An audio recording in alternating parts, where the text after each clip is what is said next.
Hello children, good morning all of you. I hope you are fit and fine. The whole world is now under the grip of corona and everybody is scared of what will happen. Anyway, I would like to ask you a question. Have you ever thought of the probable destruction of the world? No doubt, anything that is taken birth, anything that is begun will have an end. So definitely the earth or the world will be just destroyed one day. Anyway, let's come and read a poem, Fire and Ice. The title of the poem is Fire and Ice, written by Robert Frost. This is a symbolic poem. Here both fire and ice are symbolic by nature. Fire here symbolizes our greed, our avarice, our lust, our desire. On the other hand, ice symbolizes our hatred and cold indifference towards others. So you just imagine a situation when the sun will become hotter and hotter gradually. Then the world will be destroyed. And on the other hand, if gradually the sun will become colder and colder, then also the world will come to an end, because the polar ice caps will start melting and the sea water level will increase and the whole world will be submerged. So both excessive heat, excessive fire and excessive coldness are responsible for the destruction of the world. Anyway, let's come and read the poem Fire and Ice. Here the poet has given a cynical view of the humanity. No doubt we have a lot of negative emotions in our mind. There is always a tug of war in our heart between the positive emotions and the negative emotions. If the positive emotions supersede, then we do some noble deeds, and when the negative emotions supersede, we behave just like a brute or just like a beast. Anyway, let's come to the point. Some say the world will end in fire and some say in ice. There are two contrasting views about the destruction of the world. Some people say that our desire, our lust, our greed will be responsible for the destruction of the world. Of course, there is some sort of truth in it, because we have already experienced 2 world wars. And it has been possible and it has taken place only because of our greed and lust to aggrandize the property of others, the land of others. Anyway, some say ice. So some people say no, not fire, rather ice, that is our cold indifference, our hatred will be the cause of our destruction one day. So the poet says, from what I have tasted of desire, I hold with those who favor fire. The poet, as a human being, has a lot of desires in his mind, has some lust in his mind, and that's why from his own experience he says that one day the world will be destroyed by fire, by our lust, by our greed, by our desire, because he himself is a human being and he has experienced these negative emotions in his own heart.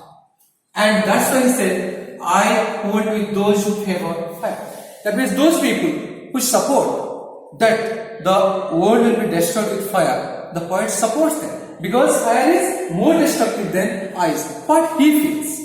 Okay? So let's come to discuss the poetic devices used in the first stanza. Some say, you see, in the consecutive lines, we see that the lines are started with the same phrase. Some say. That is known as anaphora. This is a poetic device in which the consecutive lines of a poem start with the same order, same phrase. And word will end in fire. Word will. Here you see, word sound has been repeated, that is known as alliteration. And as you know, alliteration is a figure of speech or poetic device in which the speech sound is repeated in a sequence of nearby words. Okay. Now, from what I have tested of desire, I want with those who favor fire. Favor fire. Here it is also an example of alliteration. Okay. And second thing, fire and ice both have been personified.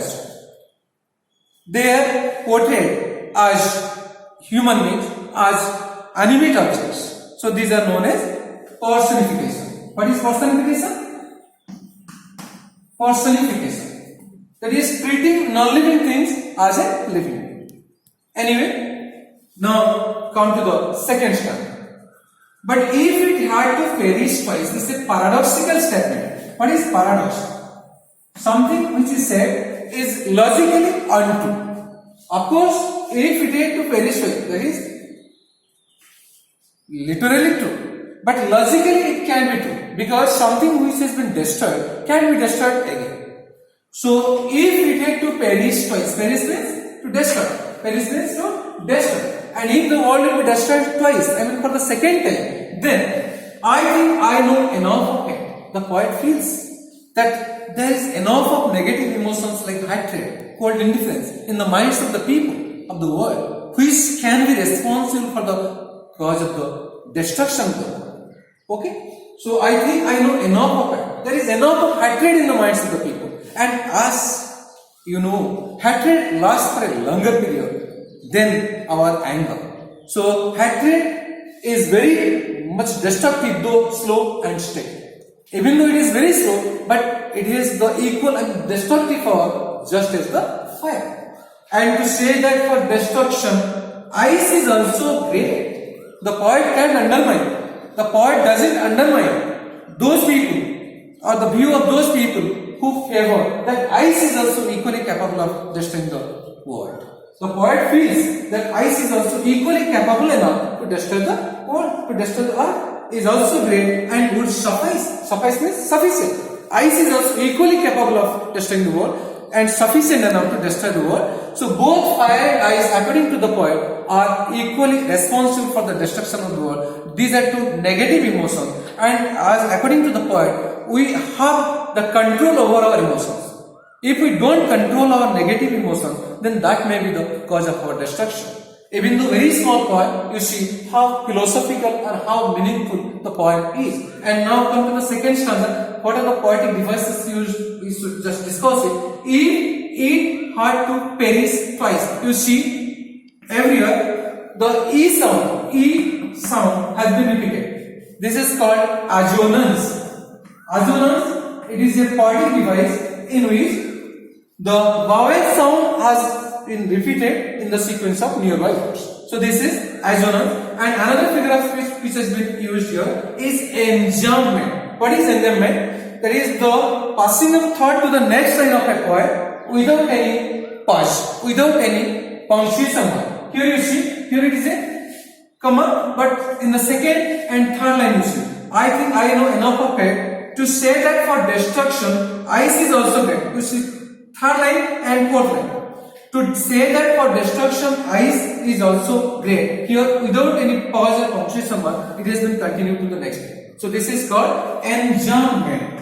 This is a poetic device. You must remember this enjambment, in which the thought continues, passes on to the next line of a poem without pause. So these are the poetic devices which have been used in the poem. Once again, let me just tell you the brief summary of the poem. The poet here describes the probable, the possible destruction of the world, and the poet says the arms and weapons are not necessary to destroy the world. Rather, it is our negative emotion that can bring the destruction of the world.